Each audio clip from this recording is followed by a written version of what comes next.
বইয়ে 26 নম্বর অঙ্কটা একটা স্পেশাল ম্যাথ আছে, স্পেশাল ম্যাথটা আমরা একটু দেখবো, ঠিক আছে? ম্যাথটা দেওয়া আছে একটা 19 পেজ থেকে আমরা 21 পেজে যাব। দেখো, আমি তোমাদেরকে যে অঙ্কগুলো শিখেছিলাম D to any, any to D, ঠিক আছে? এখানে কি 19 পেজ আর 21 পেজ শিখেছিলাম না, বাট ওই নিয়মগুলোর মধ্যে আছে।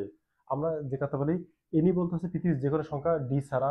তাহলে আমরা প্রথমে হচ্ছে এই ডেসিমেল ডি, এটাকে এনি ধরে এনিকে যখন আমরা ডি করব, আমরা ডেসিমেল করতে পারি। এই ডেসিমেলটা থেকে তারপর আমরা এনি আবার করতে পারি। তাহলে ডি, এনি টু ডি হচ্ছে কি পদ্ধতি? গুণ পদ্ধতি। আবার ডিকে, ডিকে যখন আমরা এইটা করবো তখন হচ্ছে কি পদ্ধতি? ভাগ পদ্ধতি। তাহলে আমরা অঙ্কটা করি, অঙ্কটা দুইটা পার্ট হবে, ঠিক আছে? তাহলে আমরা দেখি এইটাকে যখন আমরা করব, 7 গুণুন ওর বেস দ্বারা ওকে গুণ করব, 19 + 5 গুণুন 19 + 9 গুণুন 19। অর্থাৎ এনিকে এনির বেস দ্বারা গুণ করতে হবে। যেহেতু এটা পূর্ণ সংখ্যা, তাহলে এদিক থেকে হবে, তাহলে 0 1 2। তাহলে আমরা অঙ্কটা করে দেখি কি আসলো, ঠিক আছে? তাহলে আমাদের অঙ্কটা হচ্ছে, তো 19-এর উপরে আমরা কি দেবো? পাওয়ার দিব হচ্ছে 2, গুণুন হচ্ছে 7। এটার মান আছে 2527 প্লাস, ঠিক আছে? তারপরটা আছে কি 19, 19-এর উপর 1 মানে 1, 19 গুণুন হচ্ছে কত? 19 গুণুন 5, তাহলে আছে 95, প্লাস আছে 16-এর উপর 0 মানে আছে 0, তারপর আছে 9। তাহলে আমাদের এই অ্যান্সারটা কি আসবে? পুরোটা যদি আমরা যোগ করি, 2527 প্লাস হচ্ছে 9, তাহলে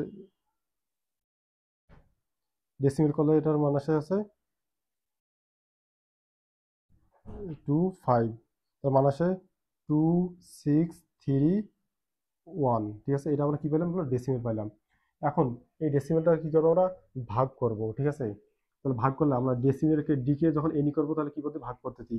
তাহলে 2631, এটাকে ভাগ করবো কত দ্বারা? 21 দ্বারা ভাগ করবো আমরা, যেহেতু আমরা বেস কত? 21। তাহলে আমরা এখানে একটা কাঙ্ক্ষিত সংখ্যা চাচ্ছি, ঠিক আছে? এখানে কাঙ্ক্ষিত সংখ্যাটা পাইতে হলে আমাদের এইটাকে 21 দ্বারা ভাগ করতে হবে। তাহলে ভাগ, তাহলে 21, তাহলে কত আসছে? 125 দশমিক সামথিং। কত আসবে? 125 দশমিক সামথিং। তাহলে 125 সামথিংটা বাদ আমরা 125 নিব। এই 125 সাথে 21 গুণ করলে এর কাছাকাছি মান পেয়ে গেল। 125 সাথে যদি আমরা 21 গুণ করি, এর কাছাকাছি মানটা পেয়ে যাব, ঠিক আছে? তাহলে 125 গুণুন হচ্ছে 21 হইল কত? 2625। আছে কত? 2631। একটু খেয়াল করো, আমরা পাইছি 2625, 2631, ঠিক আছে? যদি বলি এক্সট্রা কত আছে, ঠিক আছে? 2631 এক্সট্রা আছে আমাদের 6। এই যে আমরা 6টা এখানে বের করে দিলাম। আবার আমরা 21 দ্বারা গুণ করব, এটার সাথে এটা ভাগ করব, ঠিক আছে?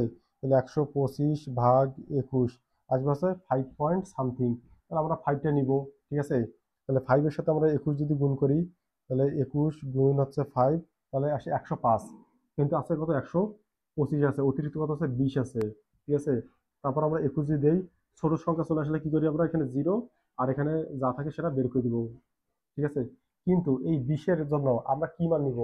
আমরা জানতাম যে এই যে 15 জন্য হচ্ছে এফ, ঠিক আছে? তাহলে 16, 17, 18, 19, 20। তাহলে কি হবে বলতো? GHIJK। তাহলে বিশেষ আমরা কে বসাইতে পারি। তাহলে ফাইনালি অ্যান্সারটা আসতে নিচ থেকে উপরের দিকে 5K6, ঠিক আছে? আমাদের অ্যান্সারটা কি আসবে বলতো?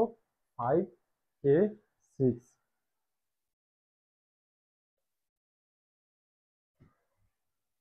তাহলে আমাদের অ্যান্সারটা হচ্ছে 5K6, এটা হচ্ছে 21। তাহলে হয়ে গেল অ্যান্সার। যদি আমাদের এই অঙ্কগুলো আসে, তাহলে আমরা প্রথমে কি করবো? যে কোনো মান থাকলে সেটাকে ডেসিমেল করে নিব, ডেসিমেল তখন কি করবো? ভাগ করে নিব।